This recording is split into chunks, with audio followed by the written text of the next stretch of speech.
What's up, everyone? Welcome into DodgerHeads presented by DodgerBlue.com. My name is Jeff Spiegel, joined by Daniel Starkand. We got a quick hitter today. We got lots of news upcoming in the free agency market. Today, we're talking about one Joseph Kelly, Dodger relief pitcher, who's, to say that his career as a Dodger has been a roller coaster is an understatement. He has gone from the least liked Dodger to the guy who pouty-faced Carlos Correa to the guy who was an unbelievable relief pitcher this season.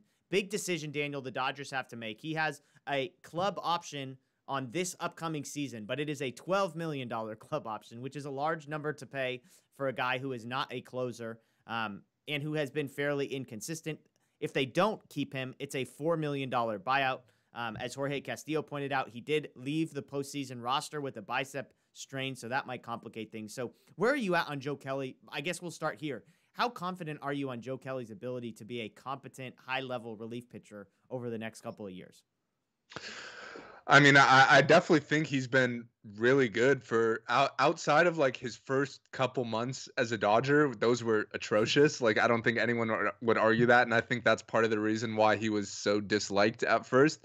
But if you look like since then, like since the All-Star break in 2019, through all of 2020, all of 2021, he's been really good. And, and he's kind of done it, in different ways. Like, we know he throws really hard, but we've seen times where he just goes out there and throws 15 straight curveballs or whatever. So that's obviously a really good pitch. So I'm pretty confident that he's going to continue to be good moving forward.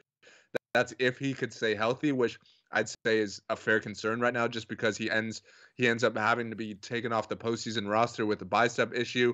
He's had past injuries that the Dodgers have kind of kept quiet for some reason. I don't know why with Joe Kelly is always some big mystery what he's dealing with, but it seems that they always keep quiet, and now we're not really sure if he's going to be ready for the beginning of next season, which I don't think that's like a huge concern. Like, if let's say he were to miss a month, I don't think that changes. Like, oh, we're not going to re-sign him now because he's going to miss a month. You want him for the back half of the season, I'd say.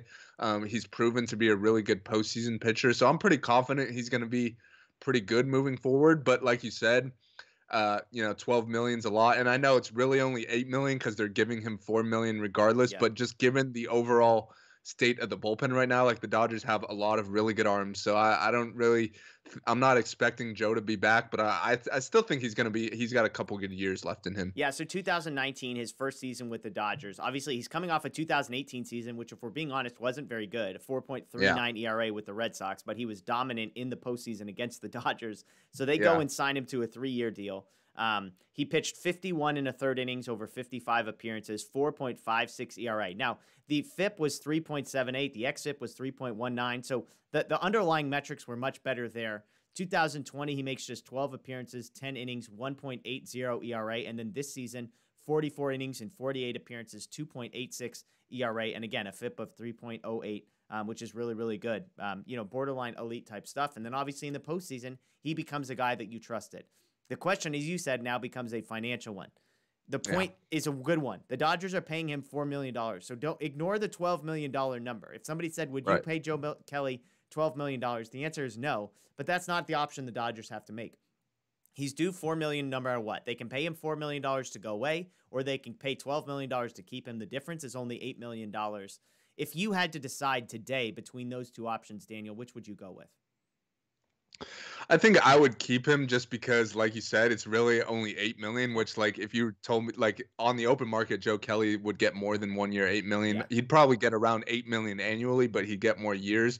And it's only a 1 year commitment. So it's not like there's a lot of risk involved. I know we just talked about the injury thing, and that's risky, but if a 1 year, $8 million deal goes bad, like, you're out of it at the end of that year. Like, it's not a huge thing. And I think Joe Kelly's really good. I think we saw in the postseason, they clearly trusted him basically in any situation. Like, he was the guy who would come in with 2 guys on and get out of jams, and he did it, pretty much every time. Yeah. And I know it wasn't always easy. You still get nervous when Joe's on the mound, even though he's been great. But I think for 1 year, 8 million, that's really good value for the production you could get out of him. I wouldn't like if they don't re-sign him, I'm not like, oh my God, they're losing Joe Kelly. The season's over. But I think at 1 year, $8 million, there's enough to justify bringing him back for that. Yeah, and I mean, we recorded a video that's posted on our YouTube now about a free agency primer talking about Kenley Jansen. Me, you, and Matt all had Kenley Jansen as number 5 out of 5 on our priority level. And so if you can sign Joe Kelly and let Kenley Jansen walk, I'm not saying that's a like for like, but I don't think the gap is that massive for a guy that's probably going to get $10 million less on an AAV value compared to Kenley Jansen. What I would be curious about is if the Dodgers could work out some form of an extension with Joe Kelly, and this is going to be my next question. Obviously, the $12 million is higher than the Dodgers want, but they have to pay him the 4 anyways. I mean, if they could sign him for 3 years, $25 million and wipe out this, I mean, that becomes a 2-year, $13 million contract after this one. I imagine you're pretty interested in something like that. Yeah, absolutely. Not only does that give you 2 kind of team-friendly years there, but it also brings down the overall AAV. So instead of a 12 million AAV, that would be less than 10 million. I know that's not a huge difference, but when you're talking about an offseason where the Dodgers are going to be in on a lot of free agents, making a lot of moves, every dollar counts. So I definitely think that's something they should try to do. I don't know if I feel like Joe would be interested in that. Like, he's from Southern California. He's clearly enjoyed playing for the Dodgers. That gives him an extra 2 years of security at, like, let's face it, on the open market, he probably gets a little more than that, but not a whole, like, I feel like 325 is pretty much what he would get on the open market. So I think that would make sense, and I definitely think that's something they should talk with him about. He is 33, turned 33 in June. So, you know, if the Dodgers said, all right, fine, we're just going to keep you at 12, and he hits the market as a 34-year-old, he takes the risk of, what does my injury history look like this year? And yes, I'm going to get 12, but he has to then ask, am I going to get 213 a year from now? Who knows? So to your point, I think that's the route that I would go with Joe Kelly. But let us know what you think in the comments below. Do you want Joe Kelly back? If it's an $8 million decision, yes or no, would you be interested in a 3-year extension if that's what it took to keep him and keep the AAV number low and where you want it? Let us know below. We appreciate you joining us. That's Daniel Starkand. My name's Jeff Spiegel. We're going to have a bunch of these videos coming out about upcoming free agents and breaking news and stuff. So make sure you're subscribed here to Dodger Blue 1958, and we'll see you soon. The best team holding a trophy high in the air. The Los Angeles Dodgers, champions of the baseball world.